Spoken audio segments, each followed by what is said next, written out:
17, my adopted sister told my family I got her pregnant. They threw me out and destroyed my life. 10 years later, the truth finally came out and they all showed up crying at my door. I didn't answer. I never thought I'd be telling this story. But after what happened, I guess I need to get it out somewhere people might actually listen. My family erased me overnight because of one lie. And now the truth's out. I'm not here for pity. I just want to tell you how it all went down. My name's Jackson. I'm 27 now, but I was 17 the night my life ended without me dying. My family was having one of those big Saturday dinners. Grandparents, uncles, cousins, the whole group. My parents loved putting on a show. Mom was in her element, talking loud, bragging about how our family sticks together. Dad grilled meat outside while my brother Jake and I hauled chairs from the garage. And then there was Anne, my adopted sister. My parents brought her in when she was 8 because they always wanted a girl. She fit right in. Quiet, polite, shy, I used to help her with homework, taught her how to ride a bike, defended her when kids teased her. I never thought of her as anything but my sister. That night, she was acting off. She wasn't eating, kept fidgeting. I figured she was sick or just tired. After dinner, when everyone was in the living room, she stood up out of nowhere. She was shaking. She said she needed to tell everyone something. I remember the sound of her voice. It cracked like she was about to cry. Then she said it. She said, "Jackson," she said. He forced me. It didn't even register. Everyone froze. The room went silent except for the clock ticking. My brain didn't process it. I thought she meant something else. Maybe a joke gone wrong. Maybe she was confused. Then she added, "I'm pregnant." My dad's hand was on me before I could say a word. His fist connected with my face so hard that everything went white. I hit the floor. My teeth were buzzing, ears ringing. My mom started screaming like someone had died. My brother Jake stood there shaking his head. He muttered, "Jackson, what the hell is wrong with you? You're disgusting." "Dad, I tried, but the next hit came before I could finish. You sick bastard," he yelled, his face red. "You brought shame to this family." Anne was crying into my mom's arms, trembling, saying she was scared. My aunt pulled her close, whispering, "It's okay, sweetie, you're safe now." My brother Jake stepped forward. He spit, and it landed right by my shoe. "Get out," he snarled. "You don't deserve to breathe the same air as us." I looked around at all the faces. People I'd known my whole life. Not one of them looked at me like family anymore, just disgusted. I said, "She's lying." My voice cracked. "I swear on my life she's lying." No one cared. My mom screamed, "Don't even say her name. Don't talk to her." Someone, I think my uncle, called the police. By the time the officer showed up, I was sitting on the porch, bleeding from my mouth. One of them asked my dad if I was the suspect. He nodded without looking at me. They didn't even cuff me rough. They could see I was just some kid who looked half dead, but still riding in that back seat with the sirens echoing. It felt like being buried alive. At the station, they asked questions I could barely understand. "When did it happen? What were you doing that night?" Did she say no? I kept repeating it never happened. None of it. They didn't book me. There was no proof, no nothing. They let me go in the morning. I remember one of them saying the words "statutory case" under his breath.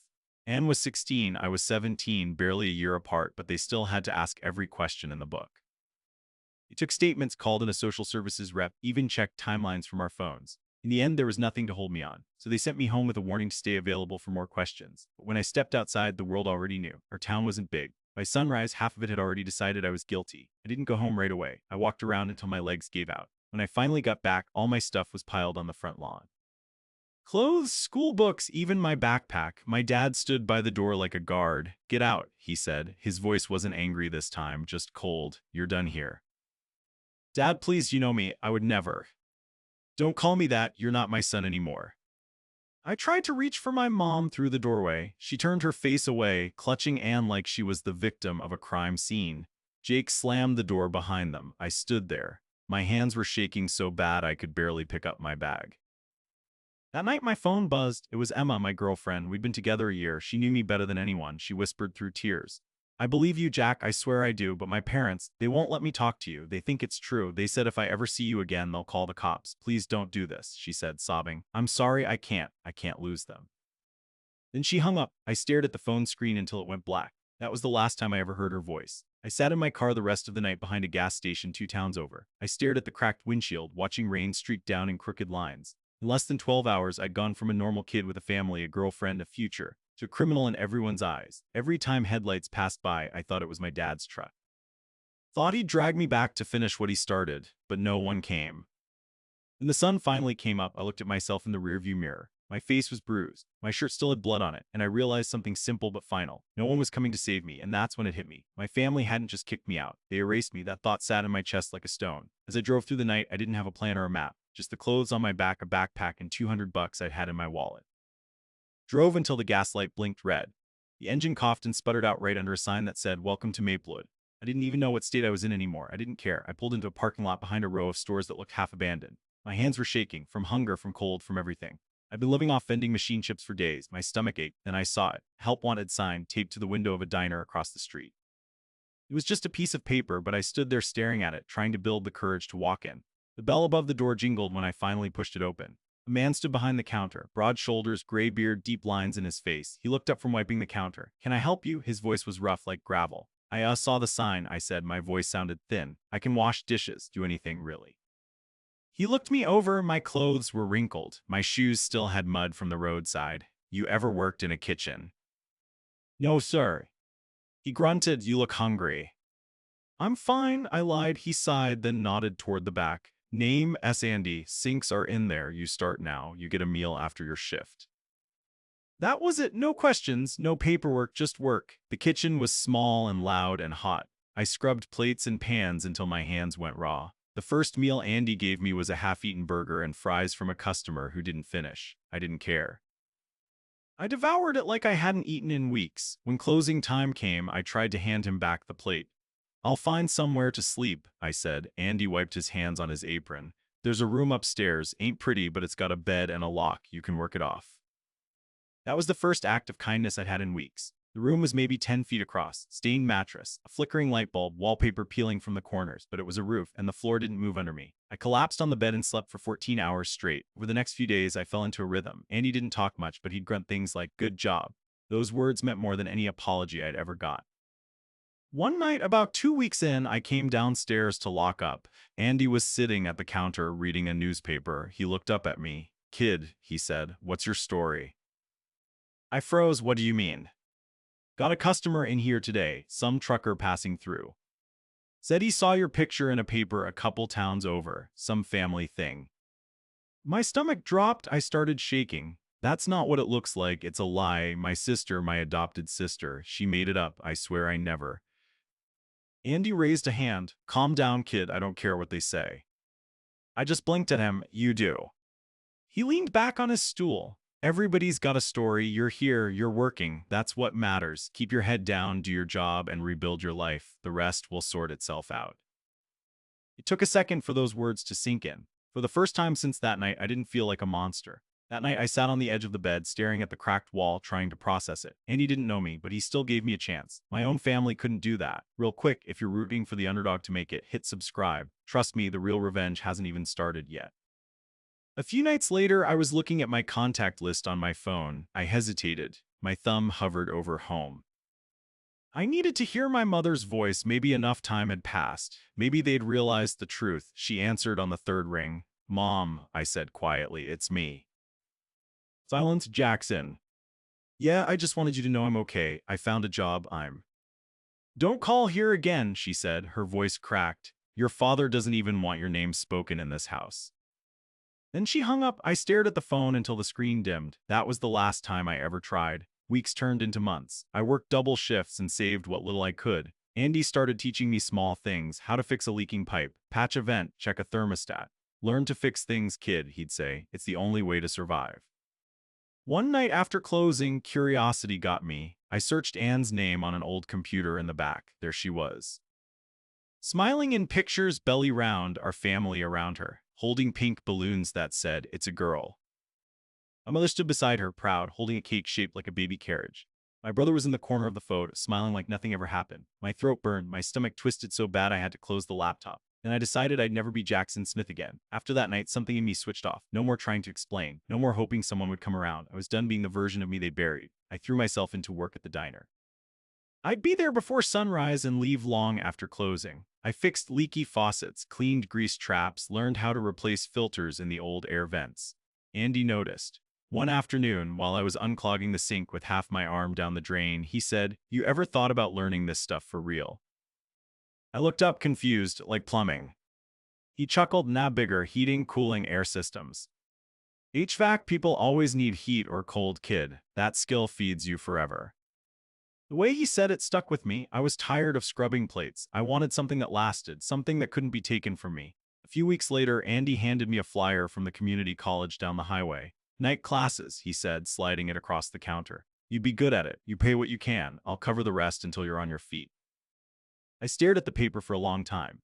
Nobody had ever offered to help me like that before, not even my real family. I signed up the next day. The first few months were brutal. I'd work 10-hour shifts at the diner, then catch the bus to night school, fighting to stay awake through lectures about compressors and coils. Every time I fixed something, when cold air came out of a vent, when a broken unit roared back to life, it gave me a rush, like I was fixing myself piece by piece. Andy kept pushing me. Don't just get good, he said. Get so good they can't ignore you. By the time I earned my GED, I was already halfway through the HVAC program. I started doing small repair jobs on the side. Andy's house, the diner's vents, a few regular customers. When the certificate came in the mail, Andy hung it in the diner's hallway like it was his own kid's diploma. Not bad for a runaway, he said, patting my shoulder. I laughed, even though it still hurt to hear that word, runaway. With Andy's help, I saved enough to buy a used pickup and a set of secondhand tools. I quit the diner and started working full-time for a local HVAC company. It was steady. It was good. One summer afternoon, a coworker named Derek got accused of stealing cash from a client's kitchen counter. The boss was ready to fire him on the spot. Something about the look on Derek's face, that same panic I'd seen in the mirror 10 years ago, made me step in. Check the vent, I said. Everyone stared at me. I climbed up, pulled the cover off, and sure enough, the envelope had been sucked halfway into the duct from the return air. The client had probably set it too close to the vent. Derek almost cried. The boss apologized. Afterward, Derek shook my hand like I'd saved his life. Andy heard about it through a supplier and called me that night. Good job, kid, he said. You didn't just fix air, you fixed a mess. That's what separates men from mechanics. That stuck with me. Years passed like that. Work, sleep, eat, work again. It was simple, predictable, safe. But sometimes at night when I got home, I'd feel this hollow space inside me. Like there was a whole other life still buried somewhere. One night, while doing invoices, I opened an old account I hadn't touched in years. My hands shook when I logged into social media. I shouldn't have done it. There they were, my family, smiling, laughing, standing in front of a birthday cake with a little girl. My mother was there holding her. My dad's arm around them like nothing had ever happened. My brother standing in the background, grinning like he didn't spit at my feet once. The caption read, "Happy birthday to our miracle girl. Family is everything." I scrolled through the photos until my chest hurt. Anne looked happy, radiant, like someone who'd never ruined a person's life. I closed the laptop and sat there in the dark, shaking. For years, I'd imagined them falling apart without me, but they didn't. They just replaced me. That night, I sat in my truck in the parking lot after my shift and made a decision. I went home, deleted every old account, every trace of the name Smith. I cut ties with the past like cutting a loose wire.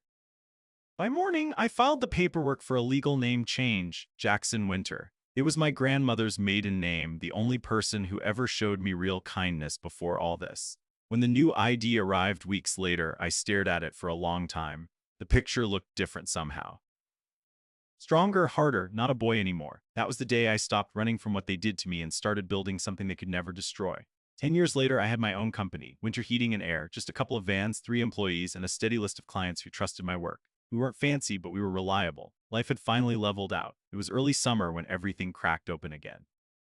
I was fixing an old air unit behind a bakery, sweat running down my back when my phone started buzzing nonstop in my pocket. Unknown number, hometown area code. I ignored it twice. The third time, it wouldn't stop. I wiped my hands and answered, "Yeah, this is Winter." There was silence for a second, then a voice I hadn't heard in over a decade. "Jackson." My chest tightened. "Who's this?" "It's me, Emma." I froze for a second. Everything around me, the fan noise, the street sounds, it all disappeared. "Emma, how did you?" She sighed. "I know I shouldn't call, but I thought you should hear this from someone who actually believes you." That sentence alone made my throat close up. She continued, "Anne's been arrested." I blinked. "Arrested for what?" "For lying," she said, "for accusing another guy the same way she did to you." I leaned against the van, dizzy. "She what?" "The guy she accused this time fought back. He got a lawyer during the investigation. She confessed to the first one, to you. She said she lied back then, too." The words hit like a sledgehammer. I'd imagined hearing something like that for years, but it didn't feel like I thought it would. There wasn't relief, just silence. Emma kept talking, her voice shaking. She told the police she got pregnant after a one-night stand with a local drug dealer named Vernon. He disappeared when she told him. She panicked and blamed you because you were there, and everyone believed her. "Jackson, they cleared your name, officially." I couldn't speak. My hand went numb holding the phone. She hesitated. "I just thought you should know. I'm sorry it took this long." "Thank you," I finally said, my voice low. Before I could say more, she whispered, "I'm married now, kids, but I never forgot what they did to you." I smiled faintly, though she couldn't see it. "You were the only one who believed me, Emma. You don't have to feel bad for that." We talked for another minute, awkward but soft. Then she said goodbye and that was it. I sat in the van for almost an hour afterwards, staring at the steering wheel. I didn't know if I wanted to scream, cry, or laugh. My name was cleared, but 10 years too late. By morning, the calls started. Private numbers, then emails. My company inbox even got one with the subject line, "Please call us back." Curiosity got the better of me once. I answered a number I didn't recognize. "Jackson," a shaky voice said. I knew that voice immediately. My mother. "Don't hang up, please," she said quickly. Anne told the police everything. We didn't know. I hung up. They didn't know. They didn't care to know. Later that week, a local newspaper reached out for a statement. I said nothing. I wasn't interested in headlines or pity. I wanted something better. Silence. But silence didn't last. My brother emailed me next, saying he'd been young and stupid and hoped we could start over. My dad left a voicemail. "We just want to see you, son. We made mistakes." Mistakes? A mistake is when you forget someone's birthday. What they did was a choice. So instead of replying, I wrote letters. Not the kind they expected. No forgiveness. No soft words. Just truth. I told them about every night I slept in my car shivering, about the moldy room above the diner, about Andy, the stranger who gave me shelter when my own family threw me away. I told them how it felt to burn my school ID because their names made me sick. How it felt to see photos of them smiling around Anne and her daughter while I was washing grease pans for scraps. I told them they didn't just ruin my reputation. They killed my home, my trust, and every bit of peace I might have had left. I ended every letter the same way. "You didn't believe me when I told the truth. Now you can live with it." But I never mailed them. I just stacked the letters in a shoebox and left them in my desk drawer. That night, as I sat in my workshop going through invoices, I looked around. The tools, the vans, the company name painted on the walls, all built by my own hands. Everything I'd lost was gone for good, but everything I'd built couldn't be taken from me. For the first time in years, I didn't feel erased. I felt written again, not by them, but by me. Peace doesn't stay quiet for long. Once the truth about it spread through town, the same people who threw me away suddenly remembered I existed. It started with a knock on my office door one afternoon. I was fixing a thermostat unit on my desk when I heard someone call my name, "Jackson." I froze. I turned, and there she was, my mom. She looked smaller, older, like someone had drained the life out of her. Her hair was gray at the roots, her hands shaking as she held a casserole dish covered in foil. "I made your favorite," she said softly. "Chicken and rice. You used to love it." For a second, I couldn't move. The smell hit me, and my stomach twisted. I remembered the last time she'd cooked it, the night before everything blew up. I stood up slowly. "Why are you here?" Tears filled her eyes. "I just want to see you, to say sorry, we were wrong. Anne lied, we know that now." I leaned against the counter. "You're 10 years too late." She wiped her nose. I didn't know what to believe back then. She was crying, "And your father." I cut her off. "You didn't even ask me. You didn't let me speak. You kicked me out and told me never to call again." She stepped closer. "Please, Jack." "Don't call me that," I snapped. "You lost that right." She flinched like the words hit her physically. I pointed at the door. "You should go." She hesitated, setting the casserole on the counter. "At least eat this, please." I stared at it. "Throw it out when you leave." When the door closed behind her, I felt nothing. Not anger, not sadness, just nothing. 2 days later, my dad showed up. I was out on a service call when I saw him waiting outside the office, leaning against his truck like he owned the place. He smiled like we just had a regular argument years ago. "Hey, son." I didn't answer. "You've done good for yourself," he said, looking around. "Business, trucks, employees, I'm proud of you." "Get to the point," I said. He shifted his jaw. "Your mother's not doing great. She cries every day. I figured maybe if we all sat down, cleared the air." Cleared the air? I almost laughed. "You beat me and threw me out. You left me homeless. You cleared the air that night when you told me I wasn't your son." He sighed, frustrated. I was angry. "You have to understand, it was a different time. Things looked bad. So you hit first, ask questions never." His face tightened. "You don't have to keep holding on to hate, son." "I'm not holding on to hate," I said, pulling out my phone. "I'm holding on to self-respect." He frowned. "What are you?" I pressed a button. "Security. I've got someone trespassing at the front. Big guy in a red jacket." His expression changed instantly. "You're calling security on your own father." "You're not my father," I said. "You're a stranger who ruined my life."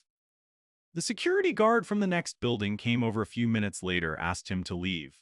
Dad muttered curses all the way to his truck, slammed the door, and peeled out of the lot. When the silence returned, I just sat there at my desk, staring at the same spot he'd stood. Meanwhile, bits of gossip reached me through old contacts. My family was falling apart. Dad had lost his job at the plant after yelling at a supervisor. Word was he'd nearly gotten arrested for it. Mom barely left the house. Neighbors said she was sickly and not herself anymore. My brother's wife had taken their kids and moved in with her parents after finding out what happened years ago. Everything they built, every illusion of being the perfect family, was cracking.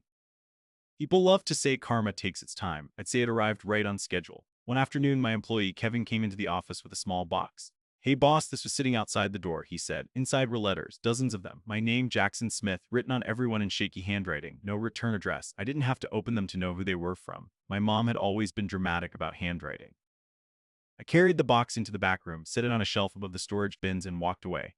That night, I sat in my office and I looked up at the window where those letters sat. I thought about all the words inside, probably apology, excuses, maybe Bible verses about forgiveness. Forgiveness is a luxury for people who didn't spend nights sleeping in their car wondering why no one believed them. I didn't want closure, I wanted distance, so I left the letters sealed. Every last one, I kept them in that box, locked away. They wanted forgiveness because it made them feel lighter, not because they deserved it. They didn't want me, they wanted redemption, and I wasn't giving it to them. I looked up at the sky and muttered to myself, they erased me once, now I erase them forever. I thought that was it, the end, but the past has a way of finding cracks to crawl through. It was 3 months later when I got the letter. Plain white envelope, no return address. Inside was a single sheet of paper. Ann Williams requests to meet with you at Maple Ridge Correctional Facility. For a long time, I just stared at it. Her name looked wrong on paper, like it didn't belong in my life anymore. I threw it in the trash, then pulled it out, then threw it away again, but the thought stuck. For 10 years, I'd pictured what I'd say to her if I ever saw her again. Maybe it was time to find out. So a week later, I drove out to the prison. It was a 2-hour trip into the middle of nowhere. The guard scanned my ID, buzzed me through, and led me to a gray visiting room that smelled like disinfectant and old coffee. I sat at a metal table, my hands flat on the surface. Other people around me were whispering. Wives, kids, parents, all visiting people they still cared about. I wasn't one of them. Then she walked in. I barely recognized her. She was thinner, almost fragile. Her skin was pale, her hair pulled back tight, her face lined and tired. The girl who once cried in front of our family, clutching her stomach and calling me a monster, looked like a ghost now. She sat down across from me. Her eyes flicked up once before falling to the table. "Thank you for coming," she said softly. I didn't answer. She twisted her hands in her lap. "You look different," she said after a moment. "Older." "You look guilty," I said. Her eyes filled instantly. "I deserve that." "No," I said calmly. "You deserve worse." She nodded slowly, tears already building. "I know, and I'm sorry for everything, for lying, for ruining your life." "For all of it," I said. "Why?" My voice came out low but steady. "Why me?" She looked down, her voice trembling. "Because you were safe to blame, you were quiet, you never fought anyone. I knew everyone would believe me because you were the good one, the easy one, and I panicked." I leaned forward. "You panicked, so you destroyed my life. You panicked, so you made your own brother the villain." Her shoulders shook. "I didn't think it would go that far. I thought maybe you'd just deny it and people would forget and I'd get sympathy until I figured something out." "Sympathy?" I repeated. "You got that. You got a house full of people loving you, protecting you, throwing parties for you while I slept in a car behind a gas station." She pressed her palms to her eyes. I know what I did, Jackson Vernon." She stopped, her breath catching.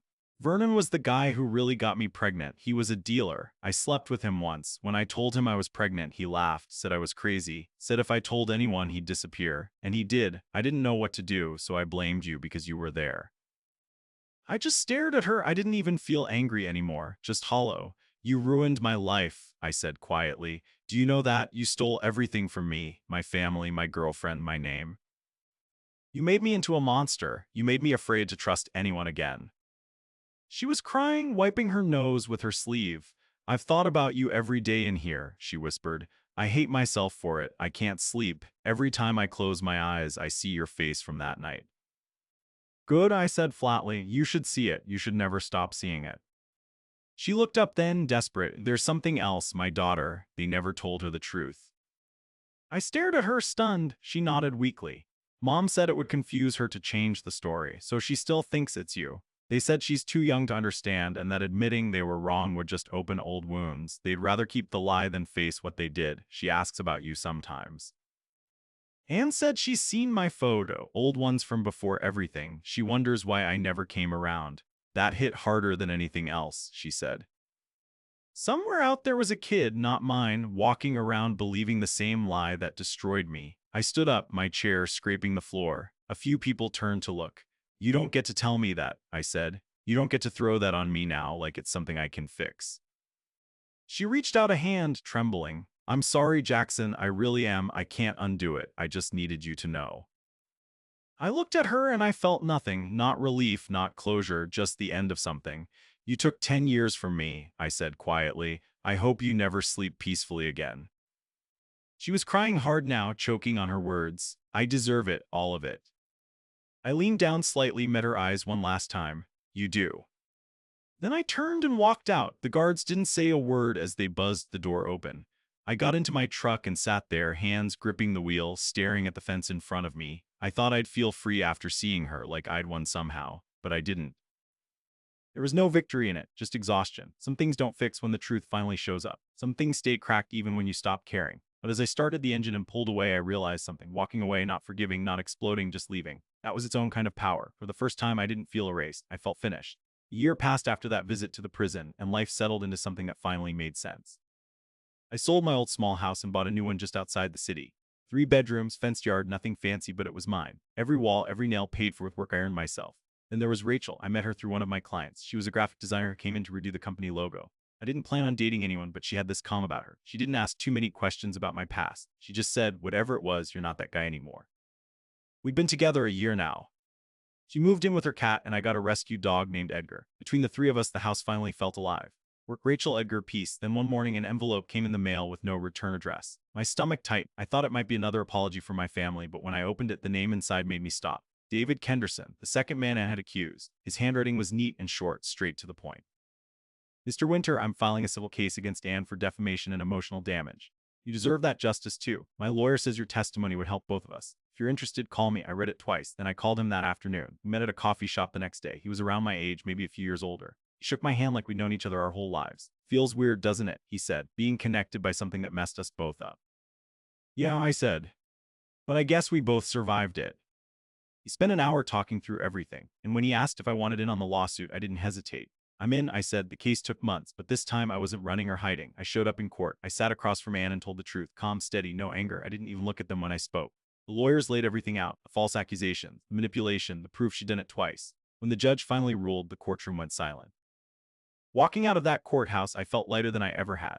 My reputation was officially clean, but it was more than that. It was like a ghost had finally stopped following me. For once, my name wasn't buried in shame. It stood next to words like truth, justice, vindication. Then the voicemail came. It was late, almost midnight. I was finishing invoices in my office when my phone buzzed. Unknown number, hometown area code.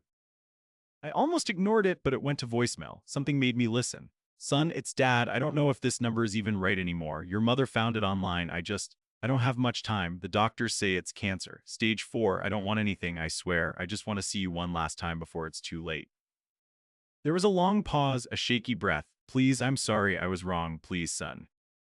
I sat there for a minute staring at the phone. Then I hit play again, and then I deleted it, not out of anger, not out of revenge, just nothing. I remembered the night he punched me, the look in his eyes, the way he told me I wasn't his son anymore. I remembered sleeping in my car behind the gas station, tasting blood and rain. He chose his truth. I was choosing mine now. He threw me out into the cold ones. Now I fix other people's air. That's irony, I guess, and peace. They erased me once, but I rebuilt myself. And this time, my story ends on my terms, steady. Quiet and always north. So, what's the line? When someone burns your life down, when do you stop carrying the ashes? If you were in my shoes, what would you have done when that voicemail came through? If you're here for stories about finding your own peace, hit subscribe. Trust me, there's more where this came from.